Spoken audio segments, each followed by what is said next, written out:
아침에 읽는 어젯밤 미증시 이야기 종목 브리핑으로 시작해봅니다. 오늘 뉴욕 증시는 3대 지수 상승세로 마감을 했습니다. 오전장에서는 하락세로 전환하기도 했지만 이내 상승폭을 키워가면서 마무리했습니다. 나스닥 지수는 0.98% 상승하면서 19,765포인트 선에서 마무리했습니다. S&P 500 지수도 0.73% 상승해 주었고요. 다우존스 지수는 장 초반에는 하락하는 모습이었지만 장 마감 직전 상승세로 돌아서면서 0.16% 상승한 채 42,000선에 마무리했습니다. 크리스마스 이브 조기 폐장과 당일 휴일을 앞둔 뉴욕 증시, 간밤에는 기술주의 강세가 시장을 이끌었는데요. 이번 주는 본격적인 산타랠리 주간이 시작된 가운데 연휴로 인해 주중에는 거래량이 많지 않을 것으로 예상됩니다. 지난 밤에는 반도체주들의 선방으로 인해서 주가 랠리가 이어졌죠. 전체적으로 시장에는 아직은 산타를 기다리겠다라는 모습이 남아 있었고요. 이 브로드컴과 엔비디아의 상승이 돋보였습니다. 다만 비영리 기관 컨퍼런스 보드가 발표한 12월 소비자 신뢰지수는 104.7로 지난 9월 이후 최저 수준을 기록하면서 지수는 잠시 흔들리기도 했습니다. 하지만 오후장에서 다시금 상승 탄력 받아가면서 3대 지수 모두 상승세로 마감했습니다. 미 10년물 국채금리는 1.41% 상승하면서 4.5% 넘겨 마감했습니다. 필라델피아 반도체 지수는 브로드컴과 엔비디아의 상승에 크게 상승해 주었는데요. 3.1% 상승하면서 5,119포인트 만들었습니다. WTI 0.04% 상승하면서 배럴당 69.49달러로 마감을 했습니다. M7 종목도 살펴보겠습니다. 대체로 상승세 보였는데요. 애플은 오늘 0.31% 상승하면서 255.27달러로 종가 형성했습니다. 오늘 계속해서 상승 흐름 보이면서 결국에는 장중에 255달러를 넘어섰죠. 전일장 거래에 이어 또다시 역대 최고가를 경신했습니다. 엔비디아도 3.69% 상승하면서 139.67달러로 마무리했습니다. 이 브로드컴과 함께 동반 상승세에 이어서 지수 상승까지 견인을 했는데요. 한편 대만 타이베이에 새로운 본사를 건설할 계획까지 발표했습니다. 오늘 마이크로소프트만이 유일하게 하락세 보였는데요. 0.31% 하락하면서 435.25달러로 마감했습니다. 마감까지 낙폭을 줄여가지 못하고 결국 하락 마감하는 모습 보였습니다. 알파벳은 1.66% 오늘 68% 상승하면서 194.63달러에 마감했습니다. 이 반독점법 위반 관련 소송이 이어지고 있는데 EU 항공사에서 구글을 지지하는 입장을 밝혔습니다. 이어서 아마존 보겠습니다. 아마존은 오늘 0.06% 강보합 마감했습니다. 그리고 메타 플랫폼스 역시 오늘 상승 흐름 보였는데요. 2.49% 상승하면서 599.85달러의 종가 형성했습니다. 이 증권사 로젠블라트의 긍정적인 리포트가 주가에 영향을 미쳤는데요. 메타 플랫폼스의 목표 주가를 811달러로 책정했습니다. 테슬라는 오늘 2.27% 상승하면서 430.60달러 마무리했습니다. 바클레이즈에 따르면 테슬라의 2024년 4분기 인도 수치는 사상 최고치를 기록할 것으로 보입니다. 이 4분기 배송량을 51만 5천 대로 추산하고 있고요. 이 3거래일 연속 하락세를 끊고 오늘 반등에 성공했습니다.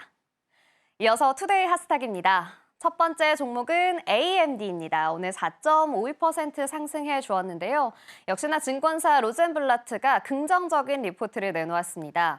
AMD는 CPU 및 GPU에서 시장 점유율이 증가하고 엣지 AI 추론 분야에서 우위를 점하면서 탁월한 성과를 보이는 기업으로 주목을 받고 있다라는 것이 그 이유였는데요. 로젠블라트는 AMD의 EPYC 프로세서는 서버 및 데이터 센터 CPU에서 회사의 수익 점유율을 계속 증가시킬 것으로 예상된다고 언급했습니다. 또 이들은 곧 출시될 GPU 파이프라인이 하이퍼스케일 채택과 칩넷 확장성을 통해 인기를 얻을 것으로 예상된다고 밝혔는데요. 로젠블라트는 AMD가 AI의 세속적 추재와 더 광범위한 BAI 시장 회복의 혜택을 볼 것으로 보고 있습니다. 그러면서 목표 가격을 250달러로 책정했습니다. 다만 이 분석가들은 AMD의 경쟁이 치열하고 주기적인 반도체 산업에서의 실행상의 실수나 경기 침체가 성과에 영향을 미칠 수 있다라는 위험에 대해서도 경고했습니다. 이어서 D-Wave 퀀텀입니다. 26.55% 정말 급등하는 흐름 보여주었는데요. 최근 D-Wave의 주요 주주인 퍼블릭 섹터 펜션 인베스트먼트 브로드는 회사의 보통주 100만 주를 매각했습니다. 주식은 평균 가격 6.68달러에 매각이 됐고요. 총 거래 가치는 약 668만 달러였습니다. 이번 매각은 상당한 가격 변동성 속에서 이루어졌는데요. 고평가된 상태로 거래가 됐지만 지난 6개월 동안 455%의 수익률을 올렸습니다. 최근 벤치마크 등 많은 증권사들로부터 목표 주가 상향 리포트들이 발표가 됐는데요. 이런 흐름은 양자 컴퓨팅 부문에 대한 낙관적인 전망이 커지고 있기 때문으로 분석됩니다.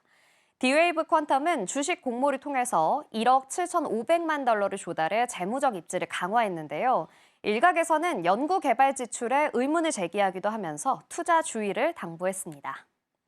마지막으로 월마트입니다. 2.05% 오늘은 하락하는 모습 보였는데요. 소비자 금융보호국 CFPB가 월요일 월마트에 대한 소송을 제기했습니다. 업무 일정 관리 플랫폼인 브랜치 메신저가 배달 기사들에게 비용이 많이 드는 예금 계좌를 사용하도록 강요했다는 건데요. 돈을 받으려면 제대로 관리가 되지도 않는 이 계좌를 꼭 사용해서 수수료를 내라는 겁니다.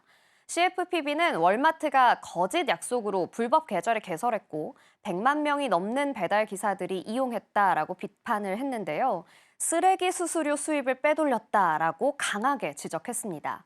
또 월마트는 배달 기사들의 동의 없이 이 계좌에 급여를 지급했다고 밝혔는데요.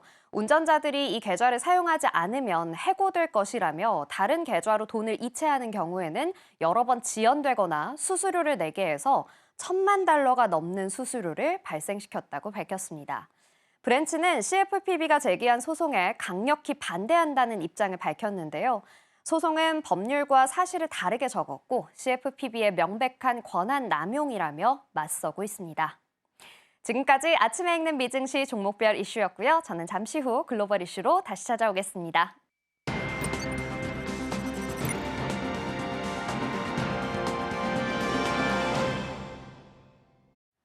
오늘 아침 빼놓을 수 없는 글로벌 이슈 쉽게 읽어드립니다. 아침에 읽는 어젯밤 미증시 이야기 어떤 이슈들이 있었는지 함께 살펴보겠습니다. 첫 번째 소식입니다. 조 바이든 행정부는 월요일 중국산 레거시 반도체, 이른바 기초칩에 대한 조사를 시작할 것이라고 발표했습니다. 중국산 레거시 반도체 자체뿐만 아니라 미국의 통신, 전력망, 여러 산업의 핵심 제품에 어떻게 적용되는지, 레거시 반도체 생산과 관련된 중국의 정책 및 관행도 들여다볼 계획이라고 설명했습니다. 레거시 반도체는 인공지능 칩만큼 발전하지는 않았지만 자동차, 비행기, 의료기기 및 통신 산업을 포함한 광범위한 응용 분야에서 널리 사용되고 있습니다. 이번 조사는 이른바 슈퍼 301조라 불리는 무역법 301조에 근거하게 되는 건데요. 불공정 무역 행위를 하는 국가에 대해 미 대통령이 관세를 포함한 무역 보복 조치를 취할 수 있는 권한을 부여하는 법입니다. 바이든 행정부는 1월 6일부터 이번 조사에 대해 공개 의견 수렴을 시작해 1년 내 조사를 완료하겠다는 계획인데요. 이 조사는 트럼프 2기 행정부에서도 이어질 전망입니다. 중국 상무부는 성명을 내고 미국의 조사가 보호주의적이라고 비판하면서 미국 기업에 피해를 주고 글로벌 반도체 공급망을 혼란에 빠뜨릴 것이라며 비판했습니다. 다음 소식입니다. 도널드 트럼프 미국 대통령 당선자는 덴마크의 자치령인 그린란드를 인수하는 데 새롭게 관심을 보였습니다. 트럼프는 자신의 소셜미디어 트루스 소셜에서 미국은 그린란드를 소유하고 통제하는 것이 국가 안보와 세계적 자유에 매우 중요하다고 믿는다고 말했는데요. 이는 트럼프가 세계에서 가장 큰 섬을 인수하겠다고 제안했던 2019년의 주제를 다시 거론한 겁니다. 덴마크는 이를 재빨리 거부했습니다. 이 섬은 이미 미국 공군 기지와 레이더 기지를 보유하고 있어서 미국 방위에 중요한 역할을 하고 있는데요. 우크라이나에서 진행 중인 갈등은 북극과 북대서양 사이의 전략적 위치로 인해 그린란드의 군사적 중요성을 미국과 나토에 더욱 증폭시켰습니다. 트럼프는 페이팔의 공동 창립자인 켄 하워리를 덴마크의 미국 대사로 임명하면서 이러한 성명을 발표했습니다. 하워리는 미국, 덴마크, 그린란드 간의 관계를 강화할 의향이 있다고 답했는데요. 그린란드의 총리는 트럼프 당선인의 게시글에 이메일로 답을 했습니다. 이 섬은 매물로 나오지 않을 것이며 앞으로도 절대 매물로 나오지 않을 것이라고 거듭 강조했습니다. 다음 소식입니다. 뱅크 오브 아메리카의 분석가들은 월요일에 발표한 보고서에서 은행 주가가 2016년 선거 이전 수준으로 회복되었다고 강조했습니다.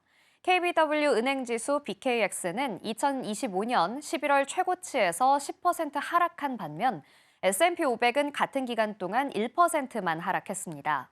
분석가들은 규제 여건이 개선되고 M&A, IPO, 대출 확대 등 고객 활동이 증가할 것으로 예상됨에 따라 이번 하락을 투자자들에게 기회로 보고 있는데요.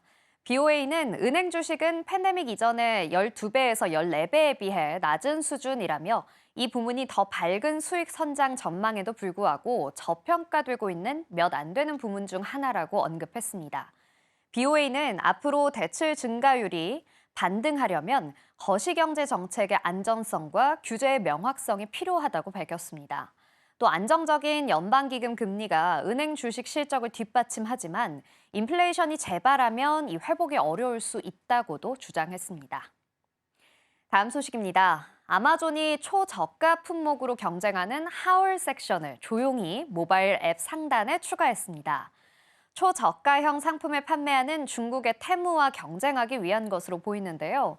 중국에서 직접 배송되는 초저가 품목을 위한 모바일 전용 섹션을 만든 겁니다. 하울은 중국의 PDD 홀딩스와 같은 앱의 폭발적인 인기에 대해 아마존이 취한 대항마로 여겨지는데요. 테무와 마찬가지로 9.98달러의 운동화, 2.99달러의 휴대폰 케이스를 판매하는 등 저렴한 가격으로 상품을 제공합니다. 25달러 이상 주문 시 무료 배송이 제공되고 장바구니에 담은 금액이 커질수록 할인폭도 점점 커지는 방식인데요. 다만 그만큼 배송 속도는 느려진다는 단점이 있습니다. 아마존은 단순히 중국과의 경쟁뿐만 아니라 최근 빠르게 성장해온 저가 시장에서의 기회를 엿본 것이라고 밝혔습니다. 한편 아마존은 연말 쇼핑 시즌을 앞두고 파업이 진행됐는데요. 이번 파업이 미국 동부와 걸프 연안의 36개 항구로 확장될 수 있는 상황입니다. 도널드 트럼프 대통령 당선자는 항구에서 자동화를 하지 않는다는 노조의 입장에 대해 전적인 지지를 표명했습니다. 다음 소식입니다. 올해 빅테크들의 주도로 미국 증시는 호황을 누렸지만 소매업종에선 다수의 유명 기업이 파산 보호를 신청하는 등 찬바람이 분 것으로 나타났습니다. CNN은 현지 시간 22일 재취업 컨설팅 업체 CGC의 데이터를 인용해서 올해 적어도 19개 기업이 파산했으며 이로 인해 줄어든 일자리만 14,000개에 이른다고 보도했는데요. 특히 소매점들의 타격이 극심했습니다. 이 리서치 업체 코어사이트에 따르면 올해 1월에서 11월 미국에서 문을 닫은 점포 수는 7,100여 곳으로 전년 동기 대비 69% 급증했습니다. 팬데믹 기간엔 소매업종이 활기를 띠었지만 이후 인플레이션으로 소비자들이 지갑을 닫으면서 어려움을 겪은 겁니다. 미국의 저비용 항공사인 스피릿 항공도 지난달 재무구조 악화로 인해 회생 절차에 들어갔고요. 한때 패밀리 레스토랑의 대명사였던 TGI 프라이데이스의 미국 법인 역시 지난달 경영난으로 파산 보호를 신청했습니다. 유명 플라스틱 밀폐용기 업체 타파웨어, 할인 소매업체 빅로츠, 주류업체 스톨러 등도 올해 파산보호 신청 명단에 이름을 올렸습니다. CNN은 올해는 많은 유명 기업들과 그들의 수익에 잔인한 한 해였다면서 인플레이션으로 소비자들의 지출이 줄었고 소비 트렌드의 변화도 많았다고 평가했습니다. 지금까지 아침에 읽는 비증시 글로벌 이슈였습니다. 지금 바로 구독을 눌러보세요.